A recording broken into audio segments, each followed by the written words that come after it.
Hello नमस्कार दोस्तों, मैं CA Karambir Lathwal now the tax channel पर आप सभी का स्वागत करता हूं।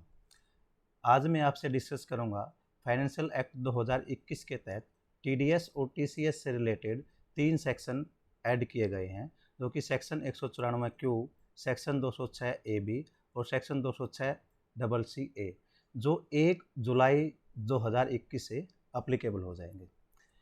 आज हम 194 क्यू सेक्शन के बारे में बात करेंगे। जो बचे हुए सेक्शन 206 ए बी और 206 सी ए के बारे में हम अलग वीडियो बनाएंगे। इसके लिए मैं आपसे रिक्वेस्ट करूंगा कि आप हमारे चैनल को सब्सक्राइब करें और बेल आइकॉन पर क्लिक करें ताकि नेक्स्ट वीडियो आप तक आसानी से पहुंच जाए। तो चलिएगा हम आप आज का टॉपिक स्टार्ट करते हैं। सेक्शन 194 क्यू यानी कि provision relating to deduction of TDS on purchase of goods under section 194 Q, यानी कि सेक्शन 194 क्यू के तहत टीडीएस केवल परचेज ऑफ गुड्स पर कटेगा और किसी वैल्यू पर यानी कि परचेज ऑफ सर्विस यानी कि कॉन्ट्रैक्ट पर या किसी टेक्निकल फीस पर इस सेक्शन के अंतर्गत टीडीएस नहीं कटेगा। अब सेक्शन क्या कहता है कि एज पर section 194 Q of the income tax act, TDS is deductible if the buyer is responsible for making payment of a sum to the resident's seller and such payment is to be done for the purchase of goods of the value aggregate of the value exceeding INR 50 lakhs।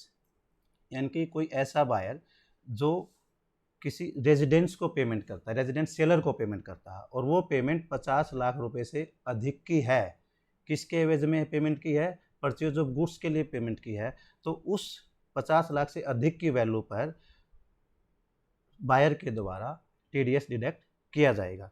अब buyer कौन है? Buyer को explain किया गया section के अंतर्गत, यानी कि buyer means a person having total turnover, gross receipt, turnover exceeding INR 10 crores in the immediately preceding financial year in which the specified purchase of goods took place। यानी कि जिस टाइम पर हमने किसी बायर से किसी सेलर से goods purchase किया है और वो गुड्स 50 लाख रुपए से ज़्यादा का परचेज किया है, तो उससे पिछले साल में 10 करोड़ रुपए से अधिक यदि किसी बायर की टर्नओवर है तो उसी पर यह सेक्शन अप्लीकेबल होगा। यदि 10 करोड़ रुपए से कम उस बायर की टर्नओवर है तो ये सेक्शन अप्लीकेबल नहीं होगा, चाहे उस बायर ने अपने सेलर से किसी भी अमाउंट का यानी कि 1 करोड़ का, 2 करोड़ का, यानी कि 50 लाख से अधिक का कितना भी मटेरियल परचेज किया हो तो उस पर टीडीएस नहीं कटेगा। Second, buyer will not including any person notified by the central government, यानी कि सेंट्रल गवर्नमेंट को ऐसी नोटिफिकेशन दे जिसके अंतर्गत वो मेंशन करेगी फला फला आदमी बायर के डेफिनेशन में इंक्लूड नहीं होंगे। सेकंड क्वेश्चन आता है हमारा, time of tax deduction on the purchase of goods under section 194 Q, यानी कि 194 क्यू सेक्शन के अंतर्गत कब टीडीएस डिडक्ट किया जाएगा। तो इन्होंने बताया कि at the time of credit of the sum into the account of the seller और at the time of payment of the sum thereof, यानी कि इन दोनों डेटों में से, यानी कि या तो हम उसका जब हम परचेज का बिल अपनी बुक्स के अंदर एंटर करते हैं उस टाइम पर टीडीएस डिडक्ट करें, या फिर जिस टाइम पर हमने उसको पेमेंट कर दी, उन दोनों में से जो भी डेट पहले होगी, यानी कि हम किसी को गुड्स परचेज करने के लिए एडवांस में पेमेंट करते हैं तो उस एडवांस के टाइम पर भी टीडीएस डिडक्ट किया जाएगा।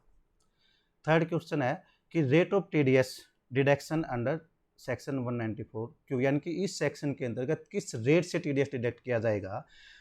The buyer is liable to deduct TDS at the rate of 0.1% of the purchase value above INR 50 lakhs, यानी कि 50 लाख रुपए से अधिक परचेज वैल्यू पर 0.1% के हिसाब से TDS डिडक्ट किया जाएगा। यदि किसी सेलर ने हमें अपना पैन नंबर प्रोवाइड नहीं करवाया है तो उस केस में 5% के हिसाब से TDS डिडक्ट किया जाएगा।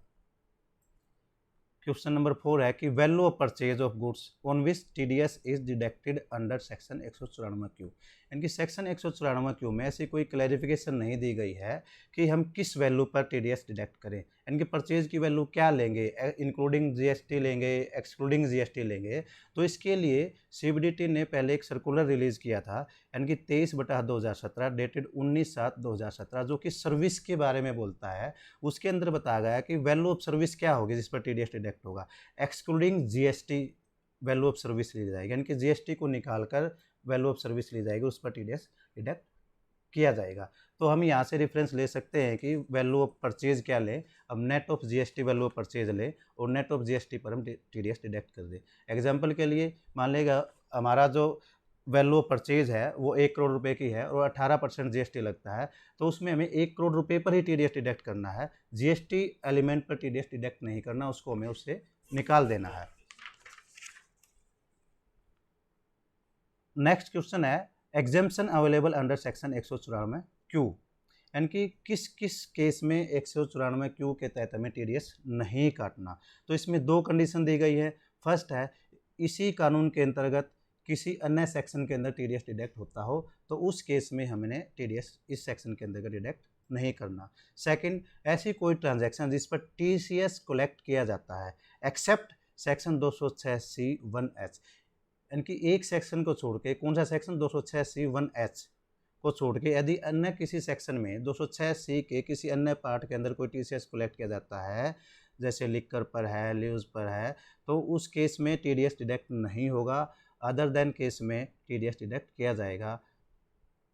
इससे रिलेटेड अदर पॉइंट हैं 194 सेक्शन क्यू के रिलेटेड, तो वो क्या है वो भी हम एक बार देख लेते हैं।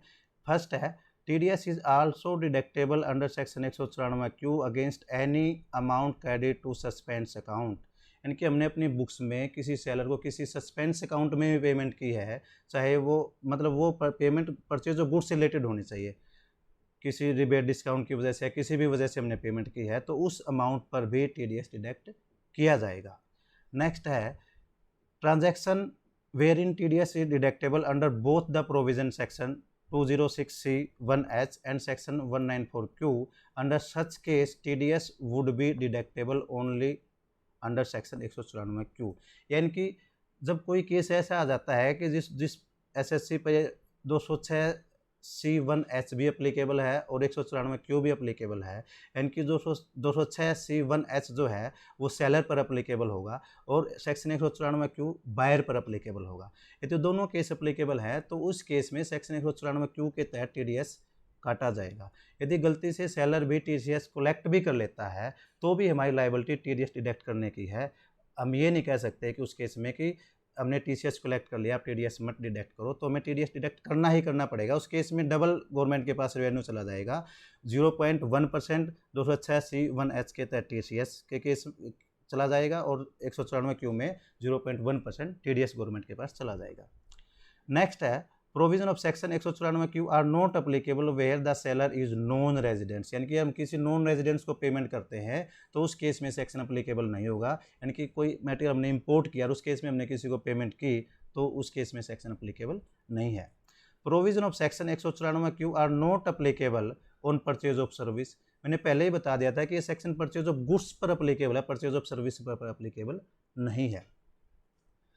नेक्स्ट है यदि हम इस सेक्शन के अंतर्गत टीडीएस डिडक्ट नहीं करते तो क्या होगा हमारा, तो इस केस में सेक्शन 40AI है जिसके अंतर्गत हमारा एक्सपेंडिचर डिसअलाउ हो जाएगा, यानी कि जो परचेज हमने प्रॉफिट एंड लॉस अकाउंट के अंदर डेबिट की है वो 30% डिसअलाउ हो जाएगी, यानी कि उस पर हमारा टैक्स लग जाएगा, वो एज ए एक्सपेंसिस हमें उसका बेनिफिट नहीं मिलेगा। नेक्स्ट है इस सेक्शन के अंतर्गत ये बिल्कुल नहीं बताया गया कि जो सेक्शन है परचेज ऑफ गुड्स कौन से गुड्स पर अप्लीकेबल होगा, रिवेन्यू गुड्स पर होगा या कैपिटल गुड्स पर होगा।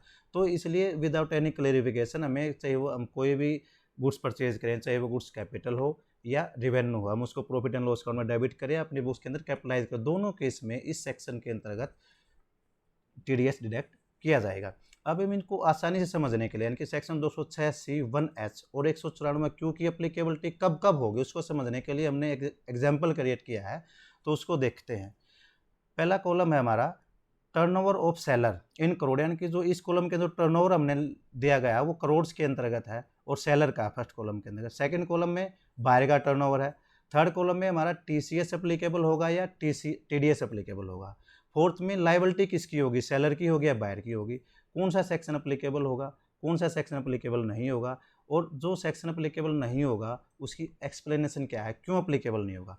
तो फर्स्ट हमारा एग्जांपल है यदि सेलर का टर्नओवर 11 करोड़ है, तो यदि सेलर का टर्नओवर 11 करोड़ है और बायर का टर्नओवर 8 करोड़ है तो उस केस में टीसीएस अप्लीकेबल हो जाएगा और टीसीएस कलेक्ट करने की किसकी लाइबिलिटी है, सेलर की, यानी कि सेक्शन 206C1H अप्लीकेबल होगा, 194 क्यों अप्लीकेबल नहीं होगा, क्यों नहीं होगा, क्योंकि बायर का टर्नओवर 10 करोड़ से बिलो है। सेकेंड एग्जाम्पल, यदि सेलर का टर्नओवर 8 करोड़ है, सेलर का टर्नओवर 8 करोड़ होते ही सेक्शन 206C1H अप्लीकेबल नहीं होगा, क्योंकि सेक्शन 206C1H कब अप्लीकेबल होता है, जब सेलर का टर्नओवर 10 करोड़ से ज़्यादा है। और बायर का टर्नओवर 11 करोड़ है, तो 194 क्यों अप्लीकेबल हो गया, तो उस केस में TDS अप्लीकेबल होगा 0.1% के हिसाब से। TDS डिडक्ट कौन करेगा, बायर। किस सेक्शन में डिडक्ट करेगा, 194 क्यू में। कौन सा सेक्शन अप्लीकेबल नहीं होगा, 206C1H। क्यों अप्लीकेबल नहीं होगा, क्योंकि सेलर का टर्नओवर 10 करोड़ रुपए से कम है। नेक्स्ट एग्जांपल, जिसमें सेलर का टर्नओवर 10 करोड़ रुपए से ज़्यादा यानी कि 11 करोड़ है, बायर का टर्नओवर भी 10 करोड़ रुपए से ज़्यादा यानी कि 11 करोड़ है वो भी। इसमें कौन सा सेक्शन अप्लीकेबल होगा, क्योंकि सेक्शन 206(1)H के अंतर्गत एक प्रोविजो दिया गया है जो ये कहता है, यदि किसी इस एक्ट के अंदर यानी कि इनकम टैक्स एक्ट के इस चैप्टर में यदि किसी दूसरे सेक्शन के तहत TDS डिडक्ट किया जाता है तो 206C1H अप्लीकेबल नहीं होगा। तो इस केस में TDS अप्लीकेबल होगा, बायर डिडक्ट करेगा 0.1% के हिसाब से डिडक्ट करेगा, सेक्शन 194 क्यू के अंतर्गत डिडक्ट किया जाएगा, और सेक्शन 206C1H डिडक्ट अप्लीकेबल नहीं होगा। तो ये था सारा कुछ सेक्शन 194 क्यू के बारे में। थैंक यू, धन्यवाद।